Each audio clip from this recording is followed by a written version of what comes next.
Oke teman-teman, ketemu lagi di channel Bukan Budak Yaman. Dimanapun kalian berada, mudah-mudahan sehat selalu, diberikan rezeki yang lancar, amin. Ini ada video terbaru Bapak polisi ya, tampol mulutnya Hanif Alatos yang membahas soal karomah. Begini videonya teman-teman, kita tonton. Nggak masuk di akal. Ente Ahlussunnah wal Jamaah apa bukan? Saya bicara akidah. Kalau akidahnya Ahlussunnah wal Jamaah itu meyakini adanya karamah ya ikhwan. Karamah itu bukan soal si orinya, bukan soal dianya, tapi siapa yang ngasih? Allah. Makanya karamah itu di Al-Quran diceritakan. Kalau mukjizat Nabi ya oke. Yang menafikan karamah itu Mu'tazilah, di luar Ahlussunnah wal Jamaah. Makanya tanpa sadar orang yang ngejek-ngejek karamah itu tanpa sadar dia lagi ngadopsi pemikiran Mu'tazilah. Di Al-Quran ada kisah karamah, bukan Nabi, hamba Allah saleh, Ashabul Kahfi. Walabithu fi kahfihim 300. Assalamualaikum warahmatullahi wabarakatuh. Waalaikumsalam. Alhamdulillahi rabbil alamin. Allahumma salli ala sayyidina Muhammad wa ala ali sayyidina Muhammad, amma ba'd. Tuan-tuan dan puan-puan yang mulia, kami mendapatkan pesan ya di WhatsApp. Assalamualaikum, tolong jelaskan karomah apa yang benar, bukan khurafat.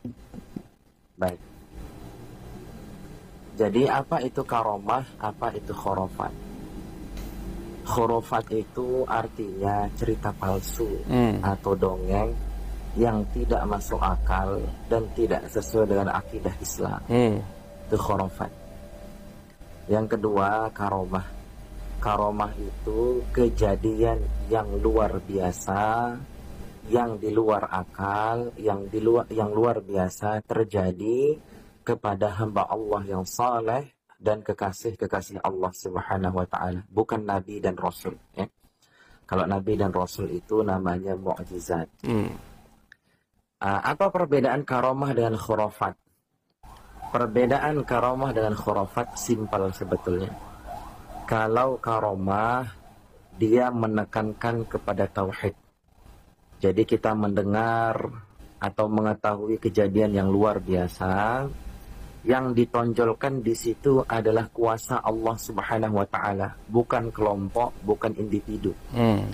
Biasanya karomah itu keluar dalam rangka keperluan dakwah ya.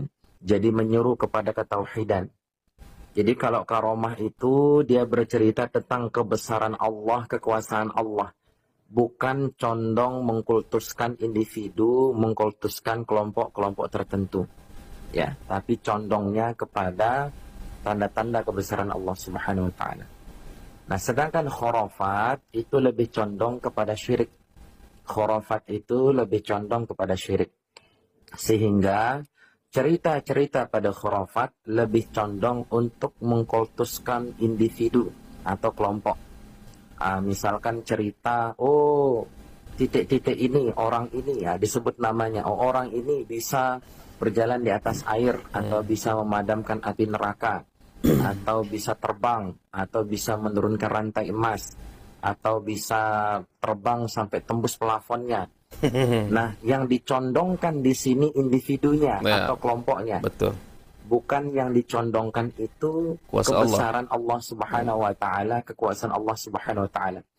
Biasanya khurafat ini adalah salah satu alat untuk memperbudak orang. Betul. Idealisme ya.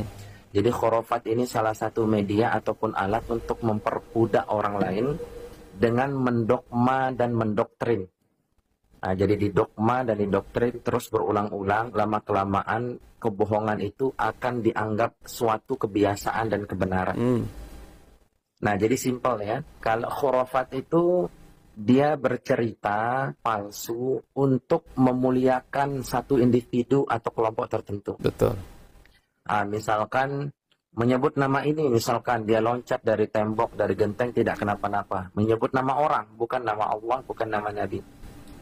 Misalkan menyebut titik-titik, terus dia loncat, dia tidak kenapa-napa. Cerita yang seperti ini, dia condong untuk memuliakan individu atau kelompok tertentu. Betul. Nah, artinya khurafat itu condong kepada kesyirikan, sedangkan karomah itu condong kepada tauhid. Jadi kalau kita mendengar tanda-tanda kebesaran Allah Subhanahu wa taala, misalkan seperti Ashabul Kahfi, itu tanda-tanda kebesaran Allah. Nah, jadi tidak disebutkan nama orangnya itu, nama orangnya ini yang tidur diberikan karomah sampai 300 tahun begitu, nggak disebut nama orangnya. Jadi lebih fokus kepada kekuasaan Allahnya yang ditekankan di situ. Nah, jadi kalau karomah itu lebih fokus ditekankan terhadap kekuasaan Allahnya, bukan individu atau kelompok tertentu. Ya, jadi seperti itu ya. Simpelnya seperti itu. Jadi kalau kita mendengar suatu kejadian yang luar biasa, simpel aja. Kalau cerita itu lebih condong memuliakan individu atau memuliakan suatu kelompok, terus menggeser posisi Allah Subhanahu wa taala, posisi Rasulullah sallallahu alaihi wasallam, maka bisa dipastikan itu khurafat. Tapi kalau itu karomah, dia akan lebih condong kepada mentauhidkan Allah, menceritakan tanda-tanda kebesaran Allah, dan dalam rangka keperluan dakwah Islamiyah, bukan memuliakan kelompok tertentu, keturunan tertentu, atau individu tertentu. Jadi seperti itu ya. Assalamualaikum warahmatullahi wabarakatuh. Itu dia videonya teman-teman ya. Menurutku ini bapak polisi yang hebat teman-teman. Seandainya setiap orang itu mempunyai pemikiran seperti itu ya, pasti muhibin cepat sadar teman-teman ya, cepat berkurang. Tapi kenapa muhibin susah sadar? Karena mereka ini senang sekali diceritakan dongeng-dongeng seperti itu. Ketika mereka mati nanti akan ditolong sama habaib, karena semenjak semasa hidupnya Muhibin ini mencintai para habaib. Begitu kan, ada ya habib yang ceramah seperti itu Muhibin seneng banget. Jadi mereka makin cinta sama habaib karena meyakini nanti ketika mereka mati akan ditolong sama habaib, karena semasa hidupnya mencintai habaib dan lain-lain lah. Ya itulah kebodohan-kebodohan Muhibin teman-teman ya. Oke, mungkin kontennya segitu aja. Terima kasih udah nonton video ini sampai selesai. Ketemu lagi di video berikutnya. Bye bye.